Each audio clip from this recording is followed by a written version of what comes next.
हमको एक क्वेश्चन दिया गया है F R to R. R to R का मतलब ये होता है कि डोमेन भी आर है, ठीक है, और रेंज भी आर है। आर मतलब हमने बताया था फील्ड ऑफ रियल नंबर, ठीक है। एक रियल नंबर का फंक्शन दिया गया सच दैट एफ एक्स बराबर max of x comma x cube, ठीक है। एफ एक्स की जो डेफिनीशन है वो है max of x comma x cube.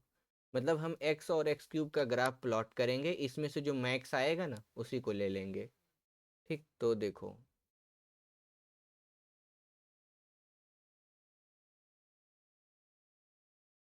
ठीक, अब मैंने कहा कि x का जो ग्राफ होगा तो y is equal to X का ग्राफ क्या होता है, स्ट्रेट लाइन होता है, ठीक। और एक्स क्यूब का ग्राफ ऐसा कुछ होता है,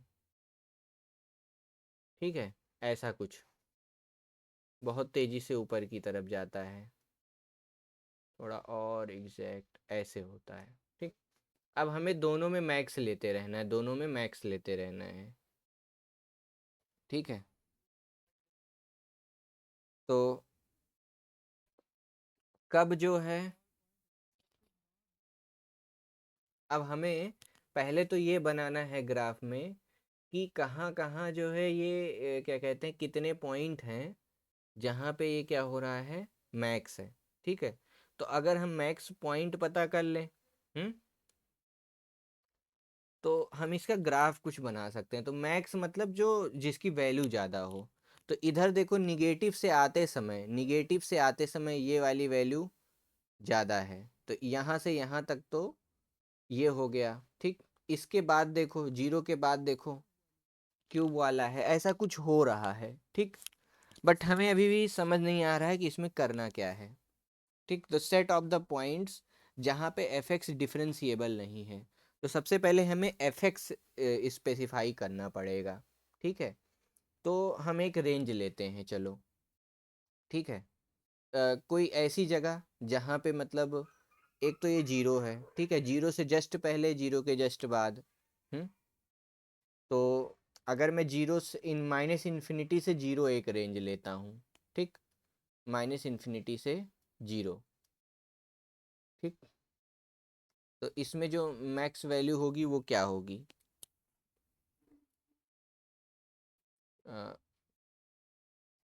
एक्स बड़ा होगा या एक्स क्यूब बड़ा होगा इस रेंज में।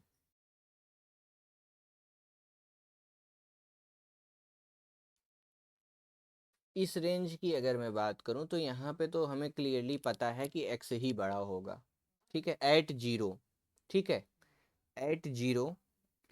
जीरो के बाद जीरो तक है ऑब्वियसली, हम कह सकते हैं अगर मैं पॉइंट वन का क्यूब करता हूँ तो ये क्या होगा, माइनस पॉइंट वन का क्यूब अगर मैं करूँ, ठीक है। थोड़ा ऐसे सोचते हैं, 0.1 का क्यूब करते हैं और एक वैल्यू लेते हैं 0.1, इन दोनों में कौन बड़ा है। अब इसमें देखो कौन सा बड़ा आएगा, इसमें देखो, तो इसमें देखो 0.1 का क्यूब करूँगा तो मैं 0.001, ठीक। और दूसरा वाला क्या आएगा, -0.1। तो इसमें देखो राइट साइड वैल्यू बड़ी है, ठीक। तो इसका मतलब ये है, इसका मतलब ये है कि हमें एक और रेंज दे सोचनी है, जीरो तक नहीं, हमें अपनी रेंज कुछ ऐसे डिसाइड करनी है। चलो कैसे, माइनस इन्फिनिटी से लेकर के एक बार -1 तक चेक करो, ठीक। फिर उसके बाद -1 से लेकर के जीरो तक चेक करो, ठीक।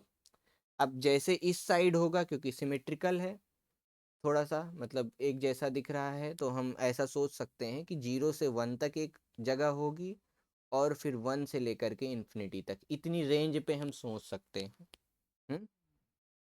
तो माइनस इन्फिनिटी से लेकर के -1 तक तो कुछ भी कर लो, इस रेंज में कौन बड़ा होने वाला है। अगर मैं इन दोनों के बीच में अगर मैं -50 डालूं तो हमेशा एक्स क्यूब वाला जो है छोटा होगा इस केस में। तो यानी यहाँ पे कौन सा पार्ट बड़ा होगा, एक्स पार्ट बड़ा होगा, ठीक है। फिर इधर आ जाओ -1 से जीरो के बीच में, -1 से जीरो के बीच में देखो जो एक्स क्यूब है यानी डेसिमल वैल्यू है ना। तो अगर मैं 0.9 का क्यूब करता हूँ तो ये जो जीरो है ये इसकी वजह से जो डेसिमल पॉइंट है, जैसे मैंने 0.1 का क्यूब किया था तो देखो जी डेसिमल की वजह से क्या हो रहा था, क्यूब वाला पार्ट बड़ा आ रहा था, तो यहाँ क्यूब वाला पार्ट बड़ा होगा। ठीक है, अब बात करते हैं 0 से 1 में। 0 से 1 में एक्स वाला पार्ट बड़ा होगा। ठीक है, 0 से 1 में, 0 से 1 में एक्स वाला पार्ट क्यों बड़ा होगा, देखो 0.1, अब यहाँ ये निगेटिव वैल्यू थी इसलिए एक्स क्यूब बड़ा हो रहा था, क्योंकि this one is greater than 0.1। ठीक है, -0.1 है ना। मोर निगेटिव वैल्यू जो स्मॉलर होती है वो बड़ी होती है। और अगर मैं बोलूँ यही चीज़ तो इस केस में ये वाला बड़ा हो जाएगा। ठीक है, तो 0.1 का क्यूब इज लेस देन 0.1। ठीक, तो इस केस में क्या आएगा, एक्स आ जाएगा। फिर अगले केस में 1 से इन्फिनिटी तक ऑब्वियसली कौन बड़ा होगा, एक्स क्यूब बड़ा होगा। ठीक, तो ये तो अपने एंड पॉइंट्स हो गए, और ऐसे ऐसे हमने सारे पॉइंट सोच लिए कि कहाँ कहाँ पे कौन छोटा कौन बड़ा है। ठीक, तो अब देखो -0.1 पे देखो। ठीक है, एक वैल्यू एक्स है और एक वैल्यू एक्स क्यूब है, तो अगर मैं डिफ्रेंशिएट करने की कोशिश करूँगा तो दोनों के स्लोप अलग अलग होंगे। तो -0.1 एक पॉइंट हो गया नॉन डिफरेंशिएबल। ठीक, फिर देखो 0 पे देखो यहाँ एक्स क्यूब है और यहाँ एक्स है, तो ये भी अलग अलग स्लोप की बातें हैं, तो यहाँ भी डिफरेंशिएबिलिटी नहीं होगी। ठीक है, तो एक पॉइंट हो गया 0, और फिर यहाँ देखो +1 पे भी, तो हमारा जो आंसर हो जाएगा वो -1 0 1 ये हो जाएगा। लेकिन अब ज़रूरी नहीं है हम एग्ज़ाम के दौरान ऐसा सोच भी पाएँ, ग्राफ बनाया और सब कुछ किया, इतना सोचा। ठीक है, तो और भी तरीका हो सकता है सोचने का। क्या हो सकता है, मैं अगर कहूँ मुझे इन दोनों का मैक्स निकालना है। ठीक, लिटरली मुझे मैक्स निकालना है, मुझे ज़्यादा कुछ पता नहीं है। ठीक है, तो अब मुझे पता करना है, दो नंबर हैं। ठीक है, दो नंबर हैं ए और बी, मुझे इसमें पता करना है कि मैक्स कौन सा है। तो इसके लिए मुझे सिंपल सा एक काम करना चाहिए। क्या करना चाहिए कि a माइनस बी किया, अगर ये ग्रेटर देन 0 आया, this implies that a is greater. मैंने क्या कहा, a और b को मैंने सब्सट्रैक्ट करके देख लिया भाई कौन बड़ा है। ठीक है, तो मुझे पता करना था max x comma x cube, इसमें कौन बड़ा है। तो मैंने चलो ले लिया एक कंडीशन, मैंने कहा x माइनस एक्स क्यूब करता हूँ। ठीक है, और ग्रेटर देन 0 लिखता हूँ। इस रीजन में x इज ग्रेटर। ठीक है, ये मेरी कंडीशन है, तो मैंने ये लिखा। फिर मैं इसमें देखो x कॉमन ले लिया, x-1 क्या हो गया, इस रीजन में क्या है, x इज ग्रेटर। ठीक, अब अगर ये ग्रेटर देन 0 आता है, अब देखो इसके लिए हम जो जेई मेंस में क्या करते थे, एक वेवी कर्व ड्रॉ करते थे। ठीक है, वेवी कर्व बता रहा हूँ कैसे ड्रॉ करते हैं। ये x=0 एक पॉइंट है।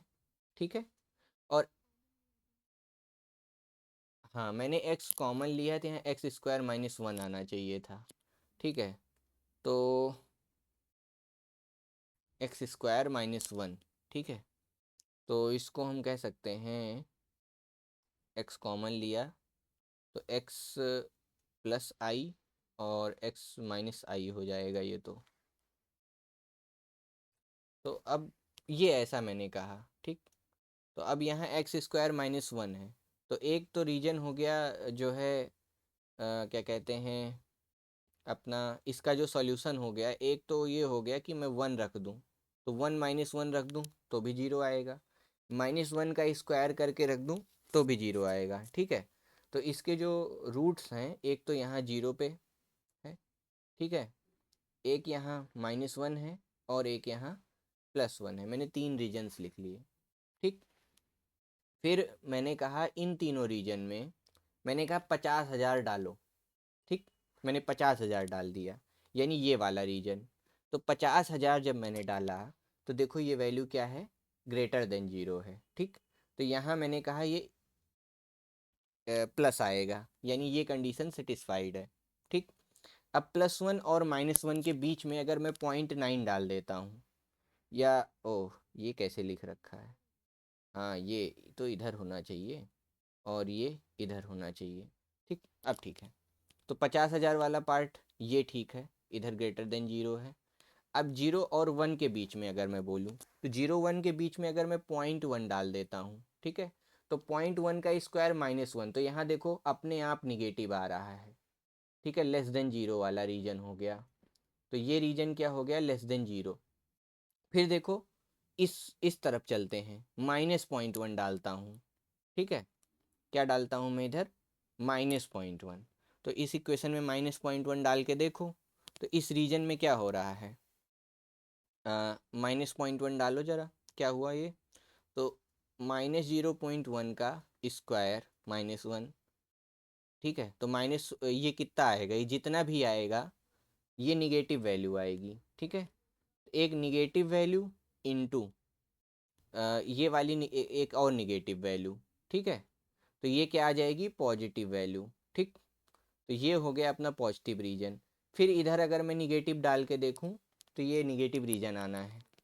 ठीक है, तो अगर मैं इधर -50 डाल देता हूँ, ठीक, -50 का स्क्वायर हुआ तो +50 हुआ, इनटू माइनस, तो यहाँ देखो निगेटिव आ रहा है। तो सिंपल वेवी कर्व हमने कर लिया। अब मुझे 3 रीजन मिल गए। अब देखो मुझे पता है, क्या पता है, इस रीजन में x मैक्सिमम है, इस रीजन में x मैक्सिमम है। तो जाहिर सी बात है अगर इस रीजन में x मैक्सिमम है, बचे हुए रीजन में x³ मैक्सिमम होगा। ठीक है, तो x कहाँ कहाँ मैक्सिमम है, x मैक्स इन रीजन, किस रीजन में x मैक्स है, कहाँ कहाँ पे देखो, -1 से लेकर के 0 तक। ठीक है, और 1 से लेकर के इन्फिनिटी तक। तो हमको फिर देखो एंड पॉइंट मिल गए, और x³ कहाँ मैक्सिमम है, जहाँ पे ये नहीं है। ठीक है, तो x³ कहाँ मैक्सिमम है, -इन्फिनिटी से लेकर के क्या कहते हैं -1 तक।